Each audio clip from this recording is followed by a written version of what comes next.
Today I'd like to talk about the T80 Steering Wheel with project cars and the PS4. Not being able to justify £280 plus for the T300, I placed my order for the £64 T80. So, the question is, what do I think? First impressions, well, opening the box, there wasn't a lot to it. A wheel, pedals and a clamp. There's a piece of paper telling me where to download the digital instructions, but to be fair, it doesn't take a genius to work out how to set it up. Giving the wheel a turn full lock left and right, it feels quite good. It gets more resistance the further you turn it, and the same goes with the pedals. Being a big man, 6'6", I've got big hands and big feet. I think the wheel is more than adequate to have both hands on the wheel without feeling cramped. You know, this is my setup on a Dunelm TV stand table. It works for me, and sometimes I even put my monitor on top of the table, which I'll show you just now. There it is there, sitting all lovely. You've got to be a little bit careful you don't go too mad around the corners, but generally works well. So you've got your wheel plugged in. Next thing you need to do is calibrate it, which you do from the settings in the settings menu. It will show the steering wheel plugged in, and at the bottom will be the buttons to calibrate it. So you literally, with the steering, turn it left or right, as it says on the instructions, full lock, and then you need to just turn it 90 degrees, again left or right. Once you've done the steering one, I don't know why I'm taking so long here, you then need to move across onto the pedals, which just basically consists of pushing the pedals, both of them brake and accelerate down. And on the T80 there isn't really a lot else you need to calibrate, to be fair. So pushing right 1 will take you into the configuration where this is quite important really. These are my settings I found to be the best for the steering wheel. I tried quite a few different versions, but this I find to be definitely the best. So have a go, see what you think. Let me know. But generally, so you don't have to do the force feedback settings because it doesn't have force feedback. But this is what I use, and I haven't changed any of the buttons at all. I've just left them as default. So now that everything is set, I'm going to take the car. Well, I'm going to take a Formula 1 car around the Nürburgring just to show you what having a steering wheel's like. You'll see how fluid going around the corners is. Now, I don't pose to be the best driver. I hold my own, but you will see I'm not going slow. I am giving it some welly, and yeah, it's a lovely car to drive, and it just makes it a whole lot more fun with a steering wheel. So let's see how we do.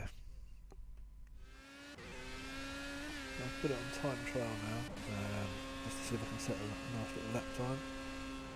And you can see I'm running without stabilisation or traction, which I have left ABS on. I haven't really decided to take that off just yet, but I think even just by taking off stability and traction you will be getting faster lap times without a doubt. You have a lot more control with the pedals now. Yeah, there are gamers out there with a controller that will be faster than people with a steering wheel. So don't expect straight away if you have a steering wheel you're going to be like Michael Schumacher and you're going to beat everybody. It will take you a little bit of time to get used to the change. So I would definitely, once you've set up, just get into practice. Do it, just sit there, and even if you just go around your favourite track, just go around it and get used to how it feels.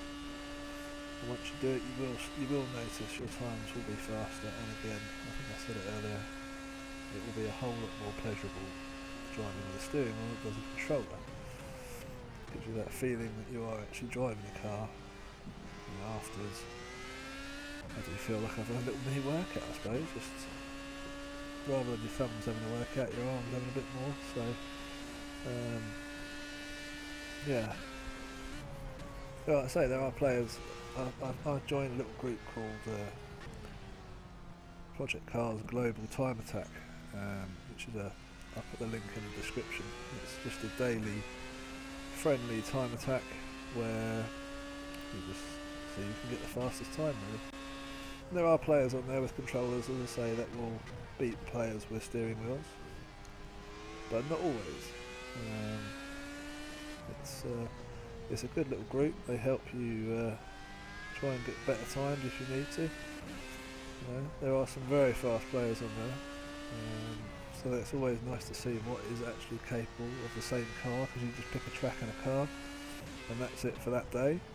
So just by joining that, I've realised that things like, for example, lines, especially in this game, driving lines I'm talking about, are very important to getting faster lap speeds, lap times. It's a very rewarding game in the fact when you get it right, but when you do get it wrong, and it will slow you down quite a lot. So, and again, I think by having the wheel in my eyes, this helps me be smoother around the corners, which helps you keep the speed. So,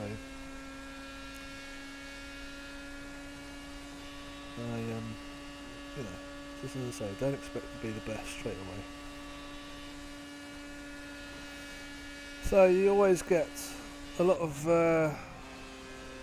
people I've read on different reviews saying that you must have force feedback. Do you need force feedback? It would be nice. I'm sure it would be very nice. I have had a go on a T300 and I found it to be a very heavy steering wheel in comparison to the T80. But one, it didn't fit on my Dunelm's table, which was a pain, as I don't have a play seat or anything like that. Certainly one negative of the T300. But what I did find was the force feedback on that is it was so ridiculously strong, and I know you can customise it.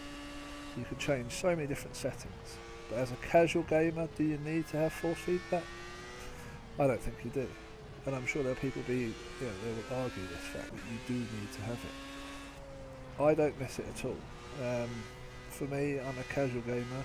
As I said earlier, I couldn't justify spending £300 on a steering wheel. £64 is a lot better. And maybe when I get better, maybe if I keep playing and I do enjoy it more and I improve my game, I will want to step up to the next level of steering wheel.